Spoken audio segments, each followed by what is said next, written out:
Sup, buckaroos? So in order to get myself back in the swing of making reasonably sized videos about Hoyoverse games, I decided that we should take a brief look into one of the strangest parts of Honkai Star Rail so far, the opening. Yeah, like, that opening was really strange, right? And we get very little to no explanation about what anything meant during it. What Kafka meant in her opening monologue, why Silverwolf just Thanos snapped that poor Antimatter Legion dude who was just doing his job and probably was about to retire after his shift, and why in Yaoshi's name they decided to make the theme of this game goddamn canon and D. So let's take a quick look at the opening of this game before we get into the real juicy theories I have lined up. So we open on Herta's space station, which is being invaded by the Antimatter Legion, and we see Kafka fake playing the violin, which I must say she has a pretty good posture and must actually play with, you know, how she's airbowing. But instead of like playing a good piece, she decides to be playing in her mind Canon and D, the single most overplayed and despised piece by any classical string musician. Of all pieces they could have chosen, they had to choose the piece that literally every single white woman that gets married in America walked down the aisle to. Oh, I hate this piece so much. Silverwolf interrupts Kafka's vibing and says that they are on time, according to some script written by an Elio. This is an entire thing that I don't want to touch on in this video. Elio and the whole concept of the script is something that I want to talk about elsewhere because it's its own theory, so keep a lookout for that video. After we get a few sequences of Silverwolf being cool and hacking and shit, we eventually find the Stellaron. We select our main character, and then Kafka shoves the Stellaron into our chest, and then we, the main character, wake up and Kafka begins to talk to us. So let's pause right here, and before we talk about what Kafka actually has to say, let's talk about Kafka herself, because she's actually a really neat character design-wise. Kafka obviously is a reference to the German author Franz Kafka, who is known for writing really surreal and weird shit, most famously his novella The Metamorphosis, where main character Gregor Samsa awakes one morning after uneasy dreams to find himself transformed in his bed into a gigantic insect. But Kafka wrote a bunch of other stuff, most notably The Trial and The Castle, a book which was published posthumously and incomplete, which is hilarious because like the book literally just ends mid-sentence because he died while he was writing it. What's also really interesting is Kafka doesn't first appear in Star Rail. Another character named Kafka appears as a stigmata set in Honkai Impact 3rd. Granted, there isn't much to go on regarding Kafka in Honkai Impact, but it's important to point out because it comes up in her lines actually. So when Kafka wakes the Trailblazer up, we get a short sequence where we get to talk with her. Or talk in quotations because we don't really say much, it's just Kafka spewing stuff to us. And here's where things get really interesting because Kafka has particular ways of talking and doing things that are really, really fascinating. The biggest thing that I just cannot get out of my head is how the word listen is used in this entire sequence as like a Jedi mind trick style command, and when used as such, the word is always highlighted in the same color as the color used for names at the top of the screen. It's just weird how it's highlighted like that. Nothing else in this game is done with that kind of highlighting weirdness that I can remember at least. If you watched my Myriad Celestia video, you'll know that listening and just kind of paying attention and observing is a huge motif in this game so far. If you pay attention to it, you'll find the term and command all over the place in the main story, and it's really, really weird. And it's here where we first run into that actual concept, where Kafka tells us to listen to her words, and it's even more explicit in Chinese, where she says "听我说," which literally translates to "listen to what I have to say." She repeats this multiple times throughout her monologue. A neat little tidbit, at least in the English translation, she skips over one of the listens that are written, something that she does not do in the Chinese. So we ask her one of 3 questions, whatever that might be. She answers it, and then she says, "Listen, you are in a daze right now. You don't know who you are, why you're here, or what you're going to do next. You think I look familiar, but you're not sure if you should trust me." So here's the first example this game ever gives us of practically breaking the fourth wall, but also like, not really, but also kind of. It's called diegetically breaking the fourth wall, where a line or a scene both makes sense in canon, but also serves as a wink from the writers to the audience. Think of Abed from Community, if you've ever seen that show, as a good example of this. He constantly makes jokes or references regarding sitcom tropes, which makes sense in the canon of the show because he is actually a sitcom-obsessed teenager, and that's something he would say in character and doesn't break the flow of the show. But also, because Community is a sitcom, it acts as a way for the writers to take jabs at the tropiness of their show. It is a fourth wall break, but like the fourth wall extends past the audience. There's a really good video by Innuendo Studios about Abed specifically and how diegetically breaking the fourth wall works, and you should check it out because it's a very good video. And this is a conversation for another time, but it's really something that this game does a lot, most notably during the Sampo scene. That scene both broke the fourth wall and didn't, since it was like implied that Sampo was talking directly to Stell in her dreams, like through her it's such a weird scene. That's also another video that I want to make. So how does this line break the fourth wall? Well, the thing she's saying here applies both to Stell and us, the players. We don't know who our character is, why we're on a ship, and what's coming next. Kafka does look familiar, both because we just played as her in the opening, as well as the fact that she appears in another game. And we as players have absolutely no reason to trust her. As far as we know, she has something to do with the whole invasion going on in the space station, although we later learn that's not the case. She then says that none of that matters at all, and what we need to know is that Kafka is leaving, and that we'll be left alone, and that our past isn't important and we needn't doubt ourselves. I find that last part particularly interesting. She's saying that we shouldn't doubt ourselves as much as we shouldn't question our past, which implies that we do actually have a past that Kafka knows about and is willingly not telling us. I also would like to point out that the command that Kafka gives us to not question our past or doubt ourselves is something that Stell does and obeys almost unwillingly. Throughout our entire playthrough of this game, Stell does not once pause to question her past. She brings it up at times, implying that she does have one, but she never actually stops to consider it and question why she doesn't remember it. She just kind of accepts that it's not there and then moves on. Same thing with never her doubting herself. Not once does Stella actually hesitate in her actions. She is an unstoppable force of just trailblazing. Kafka then says, Listen. In the near future, you will encounter all kinds of perils and hardships, but you will also have many wonderful experiences. You'll meet companions who will treat you like family and embark on surreal adventures with them.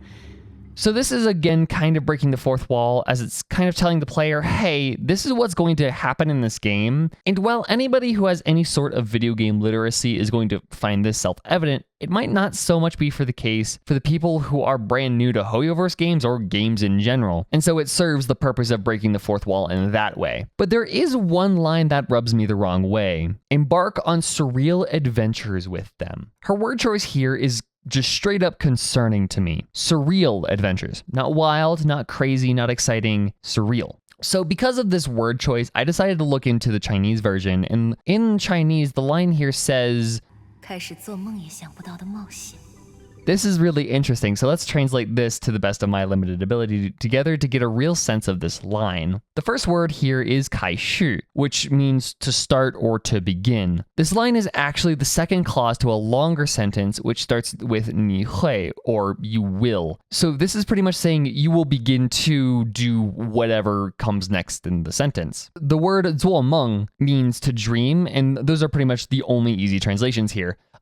The rest of the sentence gets pretty tricky, but already you can see some of the differences here. Nowhere in the English line does Kafka mention dreams or starting or whatever. Some other important words here, 想象 means to imagine, and 冒险 means adventure. The rest of the words in this sentence are mostly here for grammatical purposes. So what we have so far, sans the grammatical particles, is that we will 开始, start or begin, 做梦, to dream, 想象, imagine, and 冒险, adventure. But notice this little character here before the word adventure. This is duh, the best friend of any Chinese learner ever. What this duh is saying is that most of the words preceding it are all modifying the word for adventure. So everything between that 开始 and the duh is modifying the word 冒险. The other words of interest are 也 and 不到, which together pretty much mean can't even it's a structure that I can't really find much information on and have not learned myself. So yeah. So Kafka is pretty much saying that, putting it all together, that we will begin adventures we could not even imagine, or we could not even begin to imagine. So that immediately gives off different vibes from the term surreal, because surreal causes alarm bells in my head to go off, whereas adventures you can't even begin to imagine feels more like what I'm expecting from this game. And while I love surrealism as an art form, having a story turn that way is very concerning. A universe that becomes surreal is a universe that is just fucked up beyond all belief, a universe that is straight up dying. So the terminology that is used in the original Chinese is much more tame in its implications. And while I would love for this game to go full surreal at like the very end, it's comforting to know that in the original translation, it's much more upbeat and positive and optimistic. The next line here is really the game's thesis from what I can tell so far. Kafka says that, "At the end of your journey, all that perplexes you and troubles you will resolve." this sentiment is mirrored in that one idle line from the Trailblazer where she says, "Reach the end of the story in your own way." Pretty much what this is saying is that there is a destination at the end of the game, yes, and all those questions that you will have accumulated throughout your journey will be answered, but to get there, you actually have to undergo the journey. This is a whole life before death, strength before weakness, journey before destination kind of thing, where the end is only reached by a lengthy process that precedes it, and the journey before the end is more important than the destination itself. Then Kafka says that this is the future that Elio has foreseen. So, it's the second mention of Elio, so I guess I'll actually talk about him here.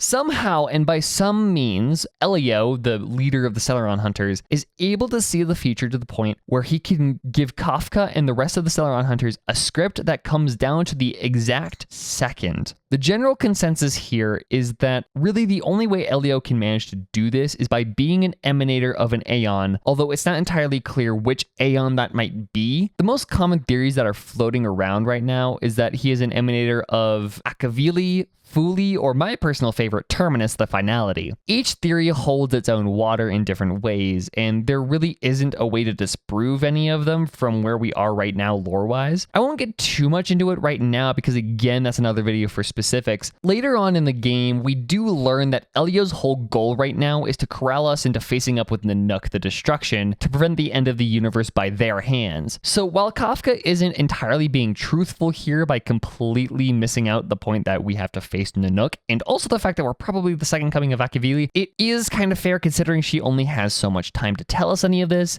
and she's telling us the important stuff that we need to know now, which is pretty much go with March and Danheng. So she does have to kind of spare the details. Kafka then leaves us with one last message. I must leave now. Don't worry, someone will come and find you very soon. Just go with them. You won't remember a thing except me. When you have a chance to make a choice, make one that you know you won't regret. This tells me something else about the thesis of this game. Choice. This game puts a large emphasis on choice, although very subtly. You aren't always able to make choices for the most part. The game railroads you into specific paths, but occasionally there are certain choices you can make, such as, at the very beginning of this game, straight up not getting onto the Astral Express. And it's implied here that there is a much bigger choice that we will have to make later on in the course of the game. After this line, Silverwolf and Kafka depart, leaving us alone to meet March and Danheng and officially start the game. There's a lot in this ending section, and I feel like the big thing that we need to take away here is the fact that, one, the focus of this game is the journey and not the end. We are supposed to savor the journeys that we go on now and not worry about the end until we actually get there. And two, make choices that we're not ever going to regret.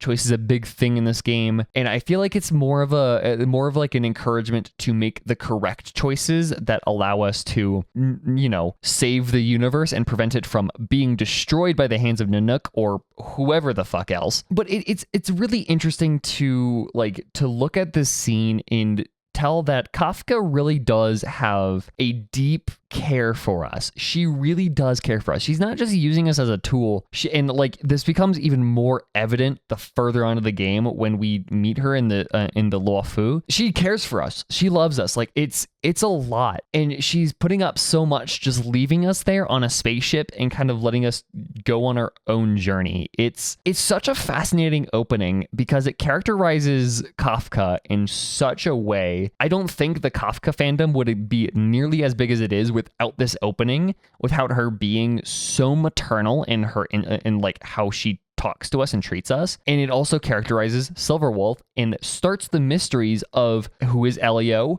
how do they know what is going on down to the literal fucking second. That's the first thing that we know, that we learn in this entire game, is that there is a script that is accurate to the second. It's such a powerful hook. It really does so much to get its claws into you and get you so much more fascinated into the story. Whereas like in Genshin, the mystery is like the first 5 minutes of the game, and then once that's over, you just kind of start learning about the world building, which is cool. But like the Unknown God has a mystery to it that only runs so deep. You know, the Heavenly Principles only run so deep, whereas here there's so many layers to it. Who is Kafka? Why does she care about us? Who is Elio? What is the script? What Aeon do they serve? And that's why I think this hook in this beginning of the game is so good. And I think this is going to be something that we are going to be returning to time and time again.